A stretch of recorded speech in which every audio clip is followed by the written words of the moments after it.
संपूर्ण क्रांति की शुरुआत इसी गांव से हुई थी। ये जयप्रकाश नारायण जी का गांव है, सिताब दियारा। और एक और क्रांति की शुरुआत डिजिटल युग में 2024 इसी गांव से शुरू होगा। और उसको बिहार मूवमेंट कहा गया, उसको जेपी मूवमेंट कहा गया, उसको संपूर्ण क्रांति कहा गया। और वो जेपी मूवमेंट, बिहार मूवमेंट, संपूर्ण क्रांति ने पूरे देश में सत्ता के शीर्ष सिंहासन पे जो बैठा था, यानी प्रधानमंत्री इंदिरा गांधी जी, उनका सत्ता उखाड़ के फेंक दिया। तो अब जो है बिहार में भी जो करप्शन रूपी पहाड़ जो है, हर एक ब्लॉक में, हर एक कचहरी में, हर एक कोर्ट में जो है उसको जो है हम लोगों को उखाड़ के फेंक देना है, हम लोगों को। और जयप्रकाश नारायण जी जब 75 साल की उम्र में इतना बड़ा काम कर सकते हैं, तो हम लोग तो युवा हैं, हम लोग तो कर ही सकते हैं। और ये बिहारी हैं, जब पहाड़े तोड़ देते हैं तो ये भ्रष्टाचार नामक पहाड़ को तोड़ने में हम लोग कैसे पीछे रहेंगे। तो प्रयास किया जाए कि अब जो है हम लोग जो है बिहार को बदला जाए।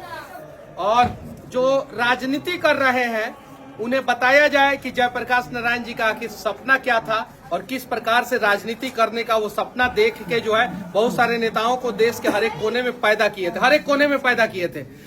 जो एमके स्टालिन जी जो तमिलनाडु के वर्तमान मुख्यमंत्री हैं, वो भी जयप्रकाश नारायण जी के साथ थे। और वो भी मिसा maintenance of internal security act के तहत जेल गए थे, वो भी, जिन लोगों ने मेरे ऊपर एनएसए लगाया। और बिहार में जो तेजस्वी जी हैं, उनके पिताजी लालू प्रसाद यादव जी, वो भी इंदिरा गांधी के सरकार में जयप्रकाश नारायण जी के साथ थे और इंदिरा गांधी जी के सरकार को उखाड़ फेंके थे। उनका भी साथ इनके साथ था, लालू जी। और लालू जी मिसा के अंतर्गत जेल गए थे। और जब जेल गए थे, जेल से आए तो उनको एक बेटी हुई जिनका नाम मीसा भारती रखा गया, आप सभी को पता है। तो लालू जी को ये दर्द पता था कि अगर मीसा के अंदर किसी को जेल में डाला जाता है तो उसको बड़ा दर्द होता है। तो लालू जी ने मुझे जेल में नहीं डलवाया था। लेकिन जिन लोगों को ये दर्द नहीं पता था, उन लोगों ने मुझे जेल में डलवाया। मैंने जब जेल से निकला था तब भी मैंने कहा था कि मेरे ऊपर एक एफआईआर हो रहा था, तो लालू जी ने मना किया कि नहीं एफआईआर होना चाहिए, क्योंकि वो जेल में गए थे और उन्हें ये दर्द का एहसास था। लेकिन हर राजा का बेटा जो है वो उतना अच्छा सोच वाला नहीं हो सकता है। इंद्र का बेटा जो था वो भी जो है निरंकुश था, सही है कि नहीं है? तो बहुत सारे लोग निरंकुश हो जाते हैं और वो बेवजह जो है बहुत सारे लोगों को जेल में डालते हैं, बेवजह। और इस देश में सबसे ज्यादा अगर फर्जी एफआईआर कहीं होता है तो बिहार में। और उस फर्जी एफआईआर में कौन से जाति के लोग सबसे ज्यादा फंसते हैं वो आप सभी को पता है। डेटा जो है सरकार सार्वजनिक नहीं करेगा, कर देगा तो बवाल हो जाएगा। सही है कि नहीं भैया? सही है ना? अभी पिछला सरकार जो था ना, जिन लोगों का सरकार अपने आप को कहता था, वही बेचारे लोग सबसे ज्यादा जेल में, बेऊर में मैंने देखा, उन्हीं को मानने वाले लोग सबसे ज्यादा बेऊर जेल में जो है कष्ट काट रहे हैं। अब जाके पता कर लीजिएगा कि मनीषवा गलत बोल रहा है कि सही बोल रहा है। वो लोग भी आते थे, कहते थे कि मनीष, सरकार में तो हम ही लोगों का है उप मुख्यमंत्री, लेकिन हम लोग जेल में सड़ रहे हैं। वो लोग भी आके कहते थे। और बेऊर जेल का जाके डेटा उठा लीजिए लोग। हम भाई किसी जाति पे जो है हम कुछ टिप्पणी नहीं कर रहे हैं, हम हकीकत बता रहे हैं कि कौन से जाति के लोग सबसे ज्यादा जेल में बंद है और बेवजह निर्दोष फर्जी एफआईआर में 75% निर्दोष है। तो ये सारी चीजें समझा जाए हम लोग, और सब लोग समझ के जो है ना बचाया जाए सब।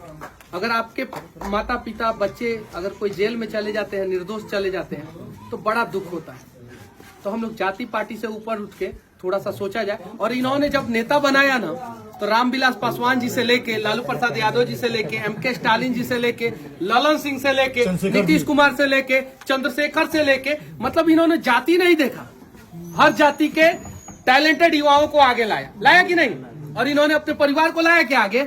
नहीं लाया क्या? नहीं। लेकिन हर जाति में जो टैलेंटेड थे, लालू जी टैलेंटेड थे उस समय, इन्होंने लाया, हाथ पकड़ के जयप्रकाश जी ने लालू जी को आगे लाया। नीतीश जी उस समय टैलेंटेड थे, लाया इन्होंने। मुलायम सिंह यादव जी को लाया इन्होंने, शरद पवार को लाया ना। बहुत सारे इस देश के कन्याकुमारी से लेके कश्मीर तक, मतलब कि वर्तमान में जो बड़े नेता हैं वो आधे से अधिक तो जयप्रकाश नारायण जी के चेले हैं, है कि नहीं है ना? और वो चेलों के जो बच्चे हुए ना, वो राजधर्म भूल गए। तो अब उम्मीद है कि जो है उन्हें राजधर्म का याद दिलाएंगे और नया बिहार, नया देश बनाएंगे। सही है कि नहीं है? और अगर मेरे से कुछ गलती हो गई हो तो मैं माफी चाहता नहीं हूँ। भैया, नहीं। और मैंने जूता नीचे खोल के यहाँ पे चढ़ाया, और कोई अगर समझे कि पॉलिटिकल स्टंट है नहीं भैया, तो भाई आपको जो समझना है समझिए, लेकिन बिहार के हक की बात करना अगर पॉलिटिकल स्टंट है तो ये स्टंट हमें मंजूर है। बिहार के हक की बात करना अगर आप लोगों को लगे कि राजनीति है तो ये राजनीति हमें मंजूर है।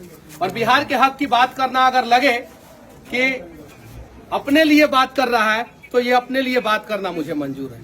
और उम्मीद है कि आप सभी जो है साथ देंगे। और अब राजा का बेटा राजा राजा का बेटा राजा, ये बात हम लोगों को इन्होंने ही सिखाया था। एको को राजा का बेटा को राजा इन्होंने नहीं बनाया। सब गरीब टैलेंटेड लोगों को जो है आगे लेके आए और उनको जो है विधानसभा और लोकसभा में घुसा दिए और बहुत सारे लोगों को मुख्यमंत्री बना दिए। बनाए कि नहीं जयप्रकाश नारायण जी? लेकिन वही लोग मुख्यमंत्री बनने के बाद जो है खुद को राजा समझने लगे और अपने बच्चे को जो है राज तिलक की तैयारी करवाने लगे।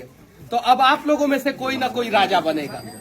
सही है कि नहीं है? और जब हम लोगों में से कोई राजा बनेगा तब जो है बिहार अच्छे से चलेगा। बस।